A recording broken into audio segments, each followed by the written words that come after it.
Hello. इससे पहली वाली वीडियो में हम लोगों ने HTML5 को स्टार्ट कर दिया था। हम लोगों ने HTML5 के कई सारे टैग को भी पढ़ लिया था, जैसे कि audio tag, video tag, progress tag, और इनका यूज़ कैसे करना है ये भी हम लोगों ने सीख लिया था। वीडियो के लास्ट में हम लोगों को एक प्रोजेक्ट मिला था जिसके अकॉर्डिंग हमें एक वेबसाइट बनानी थी किसी स्कूल या कॉलेज के लिए, जो कि 3 काम करे। पहला काम ये कि जो भी लीव एप्लीकेशन होती हो उस स्कूल या कॉलेज की वो एक्सेप्ट करे। सेकंड काम ये कि जो भी लेटेस्ट इंफॉर्मेशन है उस स्कूल या कॉलेज की, जैसे कोई हॉलीडे हो गया या फिर कोई प्रोग्राम हो गया, वो वहाँ पे शो हो। और उसके अलावा उस स्कूल या कॉलेज की जितनी भी क्लासेस हैं उनका रिजल्ट वहाँ पर शो हो। आई होप आपने इस प्रोजेक्ट को बनाने का ट्राई किया होगा। अगर आपसे ये प्रोजेक्ट बन गया है तो बहुत अच्छी बात है। अगर आपसे ये प्रोजेक्ट नहीं बना है और आप इस प्रोजेक्ट को बनाना सीखना चाहते हैं तो आप इस वीडियो के साथ बने रहिए।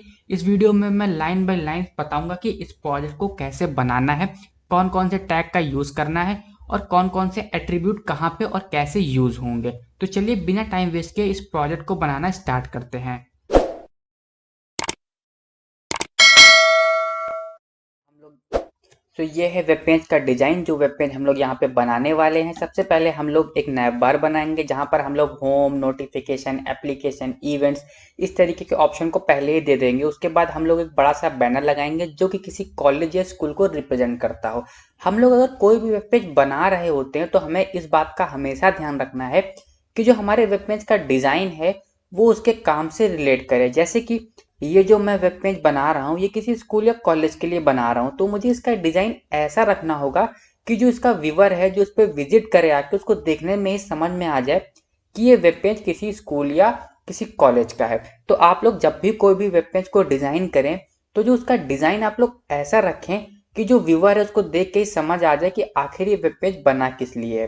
तो यहाँ पर मैं सबसे पहले एक नैव बार बनाऊंगा, उसके बाद एक बड़ा सा बैनर लगाऊंगा जो कि किसी स्कूल या कॉलेज को रिप्रेजेंट करे, क्योंकि ये जो वेब पेज मैं बना रहा हूँ ये किसी स्कूल या कॉलेज के लिए बना रहा हूँ। उसके बाद हम लोग 2 फॉर्म को क्रिएट करेंगे। पहला फॉर्म स्टूडेंट के लिए, दूसरा फॉर्म टीचर के लिए। स्टूडेंट वाले फॉर्म में स्टूडेंट अपनी लीव एप्लीकेशन को अपलोड कर पाएगा और जो टीचर वाला फॉर्म है वो टीचर के लिए होगा कि अगर टीचर को लीव चाहिए तो यहाँ पर वो अपनी लीव एप्लीकेशन को अपलोड कर दे। उसके बाद हम लोग 2 ब्लॉक को अलग क्रिएट करेंगे। पहला ब्लॉक होगा नोटिस के लिए, दूसरा ब्लॉक होगा रिजल्ट के लिए।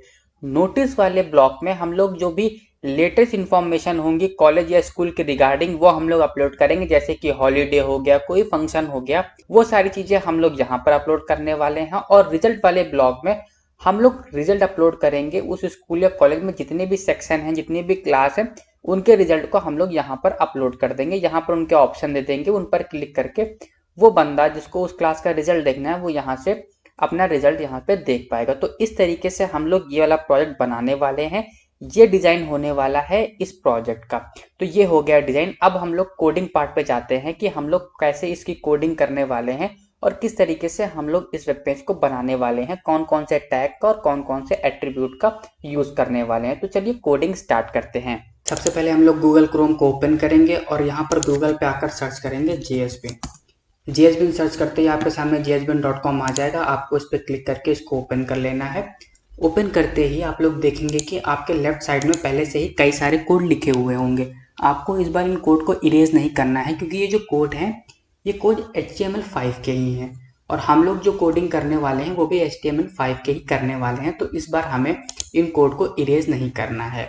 अगर आप चाहें तो आप VS कोड या फिर सबलाइन टेक्स्ट जैसे कोड एडिटर का भी यूज कर सकते हैं, बट अगर आप एक बिगिनर हैं तो मेरी रिकमेंडेशन यही है कि आप JSBin.com का ही यूज करें, क्योंकि यहाँ पर ट्रांसपेरेंसी बहुत होती है जिसकी वजह से आप लोग HTML बहुत आसानी से सीख सकते हैं। अगर आप HTML सीख चुके हैं, आपको HTML बहुत अच्छे से आती है, तब आप लोग VS कोड और सबलाइन टेक्स्ट जैसे कोड एडिटर का यूज कर सकते हैं।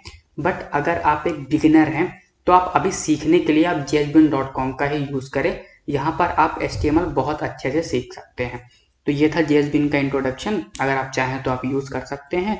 फिलहाल के लिए मैं तो यहाँ पर JSBin.com का ही यूज कर रहा हूँ आपको दिखाने के लिए। यहाँ पर होता ये है कि आप जो भी राइट साइड पे लिखते हैं, लेफ्ट साइड पे लिखते हैं, उसका आउटपुट आपको राइट साइड पे तुरंत देखने को मिल जाता है, जिसकी वजह से आप लोग HTML बहुत आसानी से सीख सकते हैं। तो हम लोग यहाँ पर करने क्या वाले हैं, सबसे पहले तो हम लोग इसका टाइटल चेंज कर देंगे। टाइटल में लिख देंगे प्रोजेक्ट 3। हम लोगों ने प्रोजेक्ट 1 और 2 इससे पहले वाली वीडियो में बना लिया है। ये है प्रोजेक्ट 3। इसके बाद एक और प्रोजेक्ट आएगा इस कोर्स में, उसका नाम होगा प्रोजेक्ट 4। हम लोग उसको VS कोड पर ही बनाएंगे। फिलहाल के लिए हम लोगों ने इसका जो टाइटल है उसको चेंज कर दिया है। अब हम लोग यहाँ पर नैव बार को क्रिएट करेंगे। नैव बार को क्रिएट करने के लिए हम लोग नैव टैग का यूज करेंगे। हम लोग यहाँ पे नैव टैग को ओपन करेंगे और नैव टैग को क्लोज कर देंगे। अब हम लोग जो भी चीजें करेंगे, अगर हम लोग हेडर बनाएंगे तो उसके लिए हेडर टैग का यूज करेंगे, फुटर बनाएंगे तो फुटर टैग का यूज करेंगे, अगर हम लोग अलग कोई सेक्शन या फिर अलग कोई कॉलम बनाएंगे उसके लिए डिव या फिर सेक्शन जैसे टैग का यूज करेंगे। इससे ये फायदा पड़ता है कि जब आप इसमें CSS ऐड करेंगे तो आपको वहाँ पे समझने में आसानी होगी, आपको सब अलग अलग दिखेगा, जिससे आप लोग वहाँ पे आसानी से CSS को ऐड कर पाएंगे। जब आप हमारा CSS वाला ट्यूटोरियल देखेंगे, वीडियोस देखेंगे, तब आपको वहाँ पर ये चीज़ बहुत आसानी से समझ में आ जाएगी कि आखिर मैं बता क्या रहा था। चलिए यहाँ पर पहले हम लोग नैव बार बना लेते हैं। नैव बार बनाने के लिए हम लोग टेबल का यूज़ करेंगे। तो मैं क्या करता हूँ, यहाँ पर टेबल टैब को ओपन कर लेता हूँ, TABLE, एंड टेबल टैब को क्लोज कर लेता हूँ।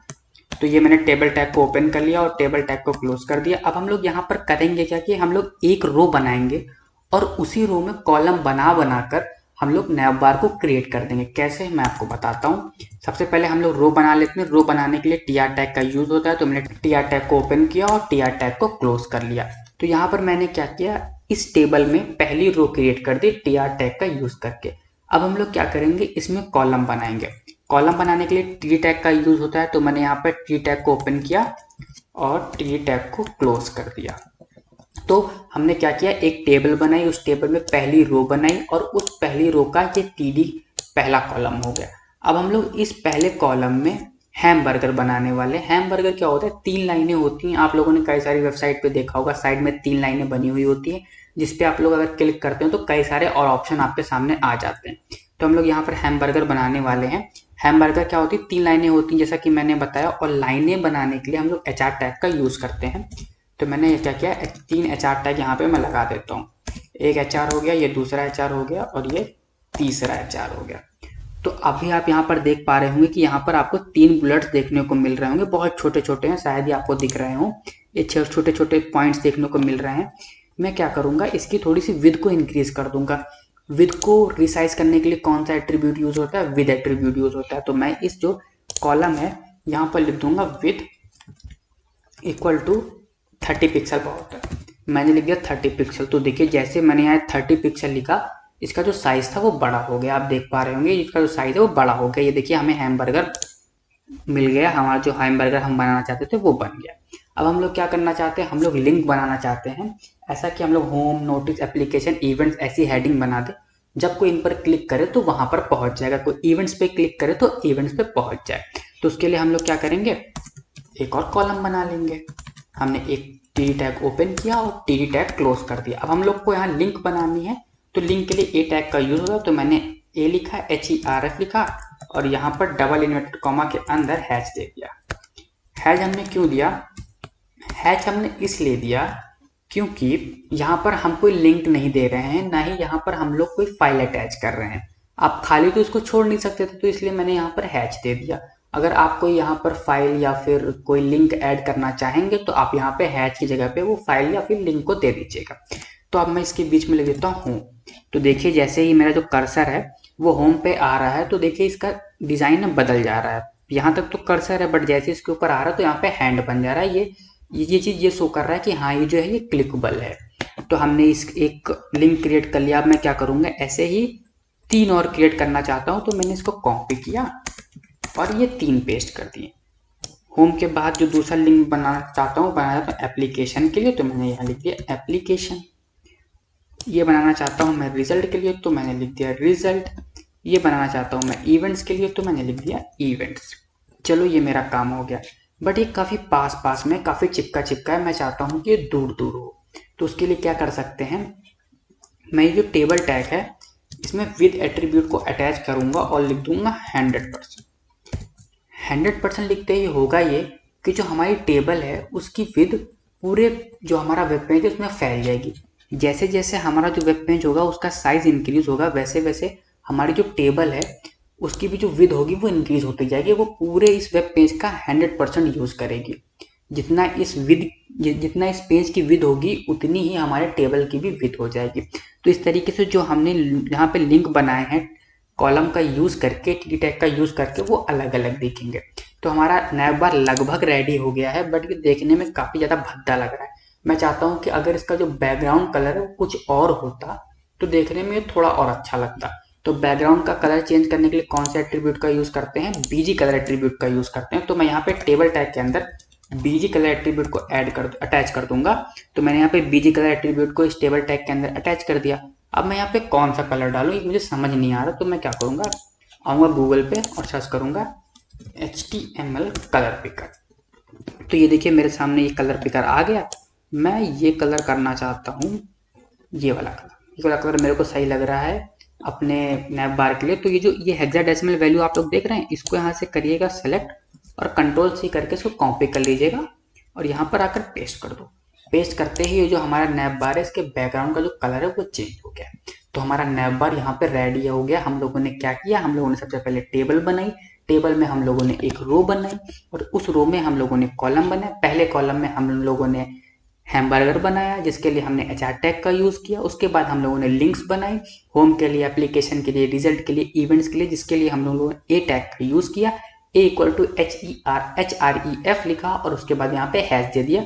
जब हमें कोई लिंक या फिर कोई फाइल यहाँ पर अटैच करनी होगी तो हम लोग यहाँ पे हैश की जगह पे वो फाइल या फिर वो लिंक दे देंगे, जिससे होगा ये कि जैसे ही कोई इस होम पे या एप्लीकेशन या रिजल्ट या इवेंट्स पे क्लिक करेगा तो वो वहाँ उस लिंक पे, उस पेज पे, उस फाइल पे रीडायरेक्ट हो जाएगा। तो ये हमारा यहाँ पर जो हमारा नैप बार है वो रेडी हो गया। अब हमें क्या करना है, अब हमें यहाँ पर एक इमेज लगानी है जो कि किसी स्कूल या कॉलेज को रिप्रेजेंट करती हो। तो उसके लिए हम लोग क्या करेंगे, अब इमेज को हम लोग हेडर टैग के अंदर लगाएंगे। तो मैंने यहाँ पे हेडर टैग को ओपन कर लिया और हेडर टैग को क्लोज कर लिया। तो ये मेरा हेडर टैग ओपन हो गया, हेडर टैग क्लोज हो गया। इसके अंदर हमें इमेज लगानी है तो हम लोग यहाँ पे इमेज टैग को ओपन कर लेते हैं। कैसे ओपन करते हैं, सबसे पहले लिखते हैं image, then SRC, then = double inverted comma open, double inverted comma close, then लिखते हैं ऑल्ट के अंदर हम लोग क्या देते हैं, मैसेज देते हैं कि इन केस अगर जो हमारी इमेज है वो लोड ना हो पाए किसी वजह से तो वहाँ पर मैसेज आ जाए, जिससे जो हमारा व्यूअर है वो ये देख के समझ जाए कि हाँ यहाँ पर कोई इमेज है बट वो किसी वजह से यहाँ पर लोड नहीं हो पा रही है। तो मुझे यहाँ पर इमेज लगानी है। इमेज लगाने के लिए मैं pixabay.com का यूज़ करूँगा। pixabay.com एक वेबसाइट है जहाँ पर आपको रॉयल्टी फ्री इमेजेस मिल जाती हैं। तो यहाँ पर मैंने pixabay.com ओपन किया और यहाँ पर मैं सर्च करता हूँ school banner. School banner search करते ही मेरे सामने कई सारी इमेजेस आ गई हैं जो किसी स्कूल या कॉलेज को रिप्रेजेंट कर रही हैं। तो मैं यहाँ पे नीचे आता हूँ और मुझे ये इमेज अच्छी लग रही है तो मैं यहाँ पर राइट क्लिक करूँगा और ये जो कॉपी इमेज एड्रेस वाला ऑप्शन है इस पर क्लिक करके इस इमेज की लिंक को कॉपी कर लूँगा और कॉपी करके मैं इसको यहाँ पर आके पेस्ट कर दूँगा। पेस्ट करते ही वो जो इमेज थी वो यहाँ पर लग जाएगी। बट ये इमेज देखिए, ये मेरा पेज है तो इमेज यहाँ पर क्रॉप हो गई और जैसे ही मैं इस पेज को बढ़ा रहा हूँ तो इमेज यहाँ तक ही आई, यहाँ पर ब्लैंक हो गया। मैं चाहता हूँ कि जो मेरी इमेज है वो पूरे मेरे वेब पेज पे दिखे और जब अगर वेब पेज का साइज छोटा हो तो वो क्रॉप ना हो। तो उसके लिए मैं क्या करूँगा, मैं जो इस इमेज की विड्थ है उसको 100% कर दूंगा, इस वेब पेज के 100% कर दूंगा। तो उसके लिए मैं क्या करूँगा, विद एट्रीब्यूट का यूज़ करूँगा। विद और हाइट एट्रीब्यूट का यूज होता है इमेज की साइज को रिसाइज करने के लिए। तो मैंने यहाँ पे विद एट्रीब्यूट लिखा और लिख दिया 100%। तो अब जो हमारी इमेज है वो इस वेब पेज की विद का 100% यूज़ कर रही है, जिसकी वजह से होगा ये कि जैसे जैसे हमारा जो वेब पेज है उसकी जो विद है वो इंक्रीज होगी, वैसे वैसे हमारी जो इमेज है उसकी भी विद इंक्रीज हो जाएगी। तो हमारी जो इमेज है वो अब लग चुकी है। यहाँ पर हम लोगों ने दो काम कर लिया, हम लोगों ने नैप बार को बना लिया, हम लोगों ने इमेज भी यहाँ पे इंसर्ट कर दी जो कि किसी स्कूल या कॉलेज को रिप्रेजेंट कर रही है। अब हम लोग मेन काम करने वाले हैं जिसके लिए हम लोग ये वेबसाइट बना रहे थे। किस लिए हम लोग ये वेबसाइट बना रहे थे, हम लोगों को ये वेबसाइट बनानी है कि अगर कोई स्कूल या कॉलेज का कोई बच्चा है वो अपनी यहाँ पर लीव एप्लीकेशन को अपलोड कर सके, यहाँ तक कि टीचर भी अपनी लीव एप्लीकेशन को यहाँ पर अपलोड कर सके। उसके अलावा अगर कॉलेज या स्कूल के रिगार्डिंग कोई लेटेस्ट इन्फॉर्मेशन है, कोई नोटिस है तो वो भी यहाँ पर वो देख सके, या फिर अगर वो चाहे तो अपना रिजल्ट भी यहाँ पर देख सकता है। इस वेबसाइट पे हर उस स्कूल के हर बच्चे को अपना रिजल्ट भी यहाँ पर शो हो जाए। तो इन तीन कामों के लिए हम लोग ये वेबसाइट बना रहे थे। तो हम लोग क्या करते हैं, अब 3 कॉलम बना लेते हैं। पहले कॉलम में हम लोग जो फॉर्म होगा वो फॉर्म बना देंगे, जिस फॉर्म का यूज़ करके जो टीचर हैं, जो उस स्कूल के बच्चे हैं, वो अपनी लीव एप्लीकेशन को अपलोड कर पाएंगे। उसके अलावा हम लोग एक और ब्लॉग यहाँ पर बनाएंगे जिसके अंदर हम लोग नोटिस को रखेंगे कि वहाँ पर जो लेटेस्ट इन्फॉर्मेशन है, लेटेस्ट नोटिस है वो यहाँ पर शो हो जाए। और उसके बाद हम लोग साइड में रिजल्ट का ऑप्शन दे देंगे जहां पर हर एक क्लास का यहाँ पे रिजल्ट शो होता हो। तो अब हम लोग ये काम करने वाले हैं, हम लोग यहाँ पर सेक्शन टैग को ओपन करेंगे। तो मैंने सेक्शन टैग को ओपन कर लिया और सेक्शन टैग को क्लोज कर लिया। इसी सेक्शन टैग के अंदर हम लोग अब जो भी फॉर्म बनाने वाले हैं वो इसी सेक्शन टैग के अंदर उसकी कोडिंग होगी। हम लोग यहाँ पर करने क्या वाले हैं, हम लोग यहाँ पे 3 ब्लॉक बनाएंगे। पहला ब्लॉक बनाएंगे जिसमें जो हमारा स्टूडेंट है या फिर जो हमारा टीचर है जिसको एप्लीकेशन देनी है लीव की, वो यहाँ पर वो एप्लीकेशन को अपलोड कर पाएगा। दूसरा जो कॉलम होगा उसमें जो है जो भी कॉलेज या स्कूल के रिगार्डिंग लेटेस्ट इन्फॉर्मेशन होगी वो यहाँ पर शो होगी। और जो तीसरा कॉलम होगा उसमें जो हमारा स्कूल या कॉलेज है उसमें जो बच्चे पढ़ते होंगे उनका रिजल्ट शो होगा। तो मैंने यहाँ पे सेक्शन टैग को ओपन कर लिया है और क्लोज कर लिया है। अब मैं करूँगा क्या, यहाँ पर टेबल टैग का यूज़ करूँगा कॉलम्स को क्रिएट करने के लिए। कैसे वो मैं आपको बताता हूँ। सबसे पहले मैं क्या करता हूँ, टेबल टैग को ओपन कर लेता हूँ और टेबल टैग को क्लोज कर लेता हूँ। तो ये मैंने टेबल टैग को ओपन कर लिया और टेबल टैग को क्लोज कर लिया।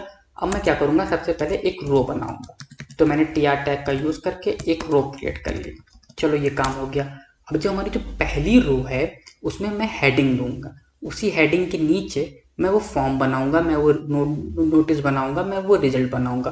तो सबसे पहला वाला जो कॉलम है मैं उस पहले वाले कॉलम में फॉर्म बनाना चाहता हूँ जिसमें जो हमारा स्टूडेंट है या फिर जो हमारा टीचर है वो अपनी लीव एप्लीकेशन को अपलोड कर सके।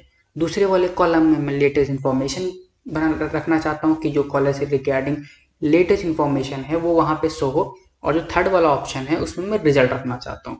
तो मैं क्या करूँगा, यहाँ पर 3 कॉलम बना लूँगा। सबसे पहले मैं पहला कॉलम बना लेता हूँ और इसके अंदर लिख देता हूँ H1, क्योंकि मैं यहाँ पे हेडिंग लिखने वाला हूँ तो मैं चाहता हूँ कि जो मेरी हेडिंग है वो काफ़ी बड़ी दिखे।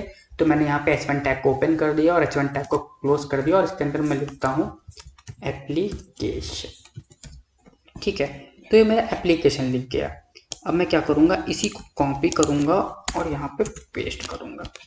इसकी जगह मैं लिख दूंगा नोटिस और इसकी जगह मैं लिख दूंगा रिजल्ट, RESULT रिजल्ट।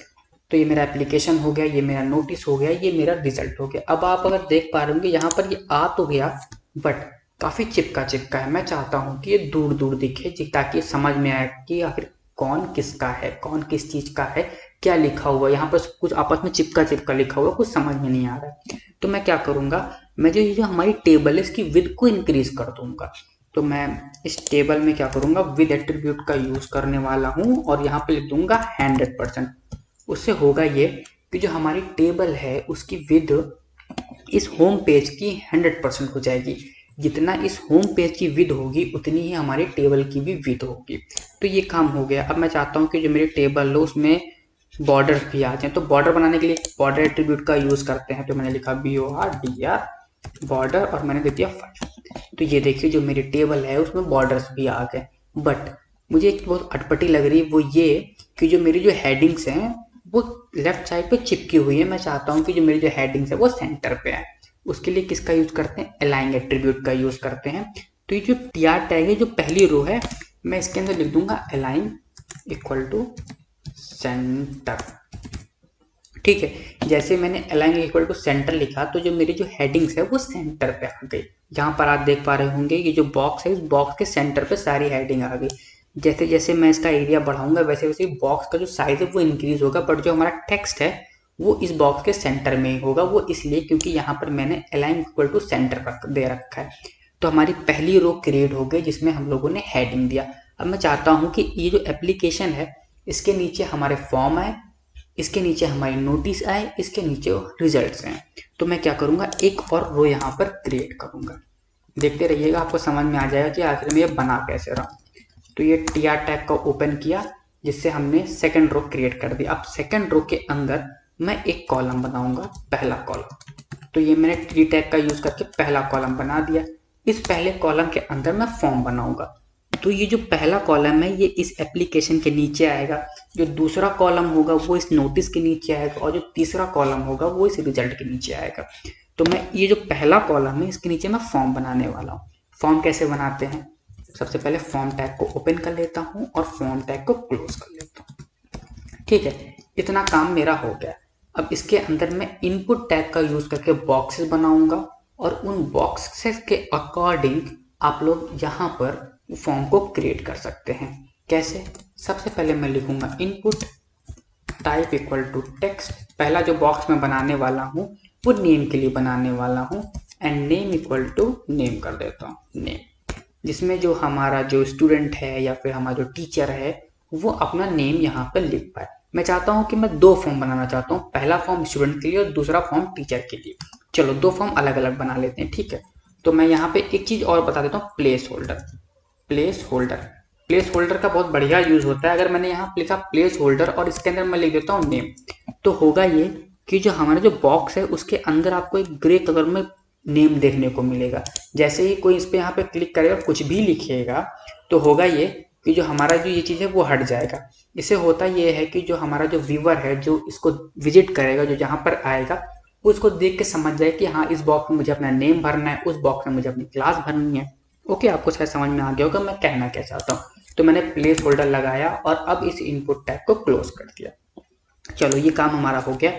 मैं क्या कर देता हूँ, यहाँ पर एक हेडिंग दे देता हूँ S2 टैग का यूज करके, जिसके अंदर मैं लिख दूंगा स्टूडेंट। चलो स्टूडेंट्स, चलो ये काम हमारा हो गया। अब मैं क्या करता हूँ, एक और बॉक्स बनाना चाहता हूँ जिसमें जो हमारा स्टूडेंट है वो अपनी क्लास दे सके। Ctrl+C किया एंड देन पेस्ट कर दिया। अब ये है किसके लिए, क्लास के लिए। तो यहाँ पे मैं देख देता हूँ उसका जो नेम है वो कर दिया क्लास। यहाँ पर भी मैं कर देता हूँ क्लास, CLASS। बट अगर आप देख पा रहे होंगे कि जो मेरे जो बॉक्सेस हैं वो एक ही लाइन में आ रहे हैं। मैं चाहता हूँ कि ये बॉक्सेस अलग अलग लाइन में है। उसके लिए मैं क्या करूँगा, मैं BR टैग को ओपन करूँगा। तो मैंने यहाँ पे BR टैग लगा दिया, जिससे हुआ ये कि जो मेरा दूसरा बॉक्स है वो उसके नीचे आ गया। बट प्रॉब्लम यहाँ पर ये है कि काफ़ी चिपका चिपका दिख रहा है। मैं चाहता हूँ कि थोड़ा गैपिंग में रहे, तो मैं यहाँ कर देता हूँ BR टैग एक और लगा देता हूँ। तो इससे हुआ ये कि जो हमारा BR टैग है इसने एक और लाइन को ब्रेक कर दिया और जो हमारे दो बॉक्सेस हैं इनके बीच में गैपिंग आ गई, जिससे जो हमारे जो फॉर्म है वो देखने में थोड़ा सा अच्छा लग रहा है। अब मैं क्या करूँगा, एक और इनपुट टैग यहाँ से कॉपी करूँगा और कर दूंगा सेक्शन के लिए। तो यहाँ मैं कर दूंगा सेक्शन, ठीक है। और यहाँ पर भी मैं कर दूंगा सेक्शन। चलो ये काम हो गया। सेम प्रॉब्लम यहाँ पर भी है। यहाँ पर भी जो ये जो बॉक्स है ये इसके एक ही लाइन में आ रहा है। मैं चाहता हूँ ये बॉक्स अलग लाइन में है, तो मैं क्या करूँगा, इसको कॉपी करके यहाँ भी लगा दूंगा और यहाँ भी लगा दूंगा। चलो सब जो स्टूडेंट होगा सबसे पहले अपना नेम लिखेगा, फिर क्लास लिखेगा, फिर सेक्शन लिखेगा। अब मैं चाहता हूँ कि जो उसने एप्लीकेशन लिखी है उस एप्लीकेशन को भी वो यहाँ पे अपलोड कर सके। तो अगर हमें कोई फाइल अपलोड करानी है तो हम लोग कौन सा टाइप यूज़ कर सकते हैं, हम लोग यहाँ पर फाइल टाइप का यूज़ करते हैं। तो हम लोग क्या करेंगे, इनपुट टाइप इक्वल टू क्या करेंगे, फाइल, ठीक है। टाइप इक्वल टू फाइल लिखते ही यहाँ पर देखिए एक ऑप्शन आ जाएगा जिसका यूज़ करके जो हमारा स्टूडेंट है वो यहाँ पर जो भी आप उसने एप्लीकेशन लिखी है उसको स्कैन करके यहाँ पर अपलोड कर पाएगा। मैं यहाँ पर जो इसका नेम है वो दे देता हूँ एप्लीकेशन। चलो ये हो गया। यहाँ पर भी मैं दो BR टैग को ओपन कर देता हूँ जिसकी वजह से थोड़ा सा स्पेस आए। चलो ये हो गया। अब मैं एक सबमिट बटन बना देता हूँ।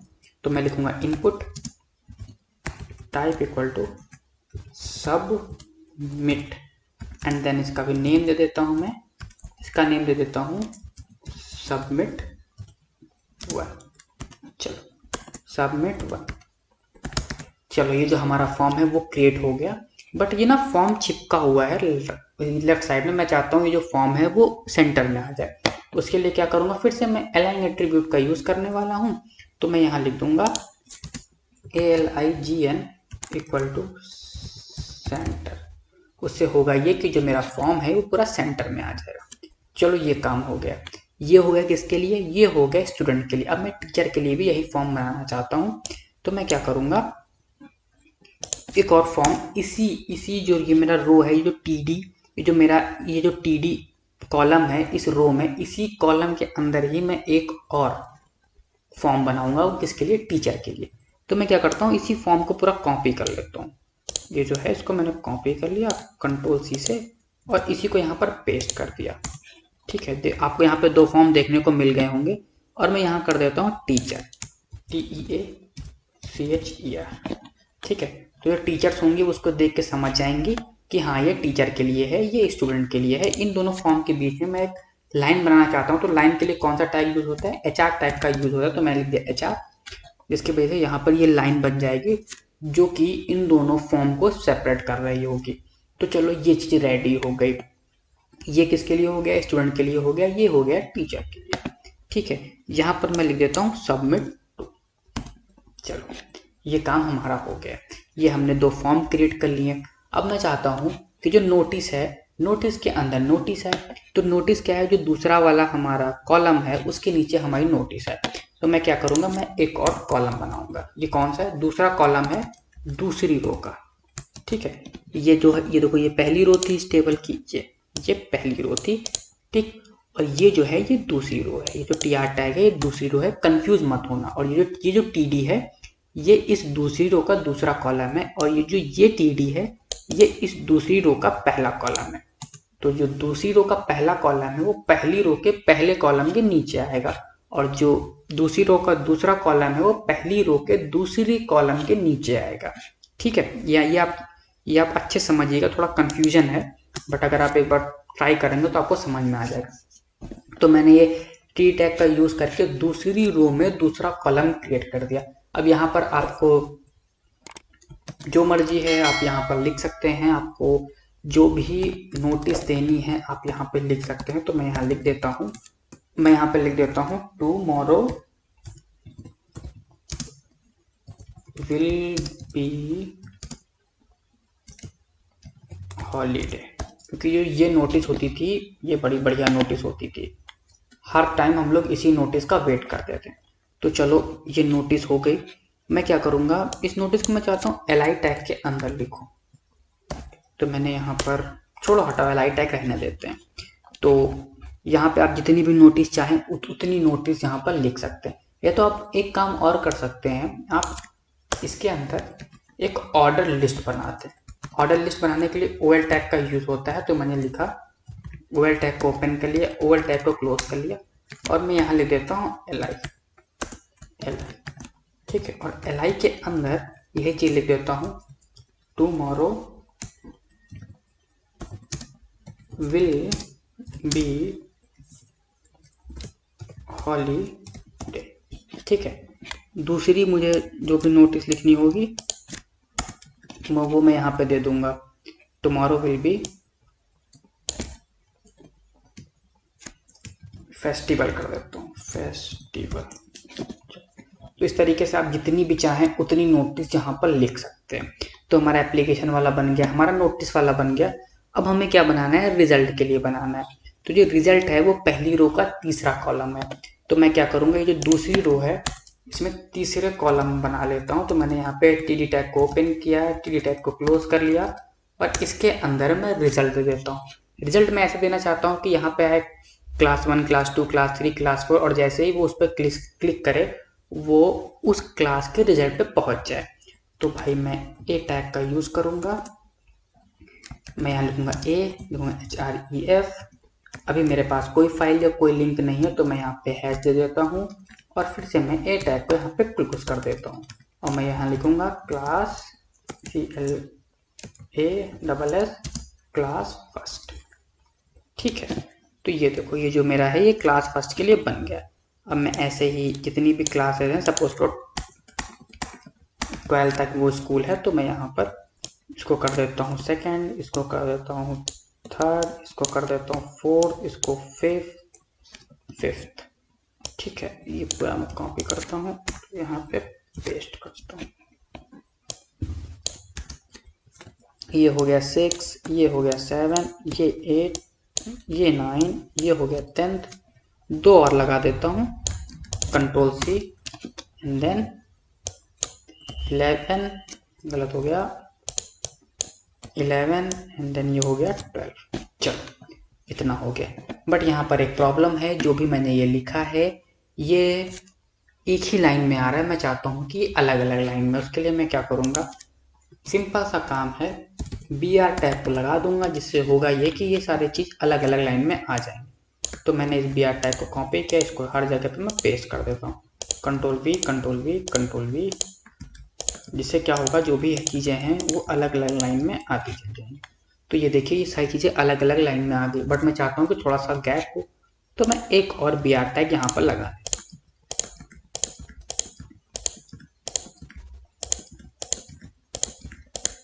इससे जो हमारा जो ये फॉर्म है वो भी देखने में अच्छा लग रहा है। आपने अगर इससे पहली वाली मेरी वीडियो देखी होगी तो वहाँ पर आपने देखा होगा कि जब आप jsbean.com का यूज़ करते हैं तो जैसे ही हमारा जो ये लेफ्ट साइड वाला है तो पूरा फिल हो जाता है, तो नीचे वाला चीज़ें दिखती नहीं है, वो जो ये जो लाइन है उसके नीचे छुप जाती है। उसके लिए हम लोग क्या करते हैं, बॉडी से पहले 4 br टैग लगा देते हैं। ठीक है, जब आप लोग मेन HTML फाइल बनाइएगा तो वहाँ पर ये br टैग को रिमूव कर दीजिएगा। चलो br टैग हम लोग लगा दिया ताकि हमको यहाँ पे विजिबिलिटी अच्छी से हो जाए, जो हमने चीज़ें बनाई है वो हमको अच्छे से दिख जाए। ठीक है, और कोई यूज़ नहीं है इस br टैग का। तो भैया मेरा जो जिस चीज़ के लिए मुझे ये फॉर्म बनाना था वो फॉर्म बन गया। हम लोगों ने एप्लीकेशन अपलोड करने के लिए फॉर्म बना लिया, हम लोगों ने नोटिस दिखाने के लिए एक कॉलम बना लिया, हम लोगों ने रिजल्ट के लिए एक अलग से कॉलम बना लिया। तो ये काम हो गया। अब कैसे हुआ, टेबल का यूज़ करके। कैसे, मैं आपको दोबारा बता देता हूँ। सबसे पहले हम लोगों ने एक टेबल बनाई, तो हम लोगों ने टेबल टैग को ओपन कर लिया, टेबल टैग को क्लोज कर लिया, फिर हम लोगों ने एक रो बनाई। पहली रो में हम लोगों ने 3 कॉलम बनाए, जिसमें कि हम लोगों ने सिर्फ हेडिंग दी। टेबल का रूल ये होता है कि जो पहली रो का पहला कॉलम है वो दूसरी रो के पहले कॉलम के ऊपर आएगा, जो पहली रो का दूसरा कॉलम है उसके नीचे दूसरी रो का दूसरा कॉलम आएगा, और जो पहली रो का तीसरा कॉलम है उसके नीचे दूसरी रो का तीसरा कॉलम आएगा। तो हम लोगों ने इसी कॉन्सेप्ट का यूज किया। हम लोगों ने क्या किया है, पहली रो का जो पहला कॉलम है उसकी हेडिंग दे दी एप्लीकेशन, और जो दूसरी रो का पहला कॉलम है ये है दूसरी रो, और इसका ये दूसरा कॉलम है TD। इसके अंदर हम लोगों ने 2 फॉर्म क्रिएट कर दिए, और इन 2 फॉर्म को डिवाइड करने के लिए, ताकि वो दोनों के बीच में कुछ डिफरेंस लगे, दोनों के बीच में गैप लगे, हम लोगों ने HR टैग का यूज़ किया, जिसकी वजह से ये लाइन क्रिएट हो गई, जिससे जो हमें ये जो फॉर्म है ये अलग देखने को मिल सकते हैं। उसी के साथ हम लोगों ने एक और टैग, एक और कॉलम बनाया TD कॉलम, जो हमारा दूसरी रो का दूसरा कॉलम था, मतलब कि वो जो दूसरी रो का दूसरा कॉलम है इस पहली रो के दूसरे कॉलम के नीचे आएगा, जिसके अंदर हम लोगों ने नोटिस दे दी या फिर लेटेस्ट इन्फॉर्मेशन थी वो दे दी। वैसे ही हम लोगों ने जो तीसरा कॉलम था रिजल्ट, उसको भी ऐसे ही यूज़ किया। हम लोगों ने क्या किया, हम लोगों ने दूसरी रो का जो तीसरा कॉलम है उसके अंदर ए टैग का यूज़ करके यहाँ पर कई सारी क्लासेस दे दी। उससे होगा ये कि जैसे ही हमारे पास जो व्यूअर होगा वो क्लास फर्स्ट या क्लास सेकंड या क्लास थर्ड पे आके क्लिक करेगा, वो अपना रिजल्ट वहाँ पे देख पाएगा। अगर वो क्लास थर्ड का है तो क्लास थर्ड पे आकर क्लिक करेगा, यहाँ पर जो उसकी टीचर होगी वो जो क्लास थर्ड का रिजल्ट होगा वो उसकी एक फाइल बना के यहाँ पर अटैच कर देगी। तो जैसे ही क्लास थर्ड वाला इस पर क्लिक करेगा उसे अपना रिजल्ट यहाँ पे देखने को मिल जाएगा। तो इस तरीके से हम लोगों ने ये पूरी वेबसाइट बना ली। अब मैं चाहता हूँ कि इस वेबसाइट को थोड़ा सा अच्छा बनाया जाए, इसका लुक थोड़ा अच्छा बनाया जाए। तो मैं क्या करूँगा, सबसे पहले तो मैं हर एक कॉलम का अलग अलग कलर करने वाला हूँ। तो जो मेरा पहला कॉलम है ये, सबसे पहले मैं जो ये वाली रो है इसका एक कलर कर दूंगा। तो पहली रो ये है, तो मैं यहाँ लिखूंगा BG कलर इक्वल टू, फिर से मैं HTML कलर पिकर का ही यूज़ करूँगा, मैं ये कलर चाहता हूँ। तो मैंने ये हेक्साडेसिमल वैल्यू यहाँ से कॉपी की और मैंने यहाँ पे पेस्ट कर दी। इससे ये होगा कि जो मेरी ये पूरी रो है उसका एक कलर हो जाएगा। अब मैं चाहता ये हूँ कि ये जो मेरे बॉक्स हैं इन तीनों कलर अलग अलग हो। तो मैं क्या करूँगा, मेरा जो हर एक कॉलम है मैं हर एक कॉलम में BG कलर एट्रीब्यूट लगाऊंगा। तो ये मेरा दूसरी रो का पहला कॉलम है, इसके नीचे इसके अंदर मैं लिखूंगा BG कलर। फिर से मैं जाऊंगा अपने HTML कलर पिकर पे और यहाँ से कोई कलर उठा लूंगा, मुझे ये कलर अच्छा लग रहा है।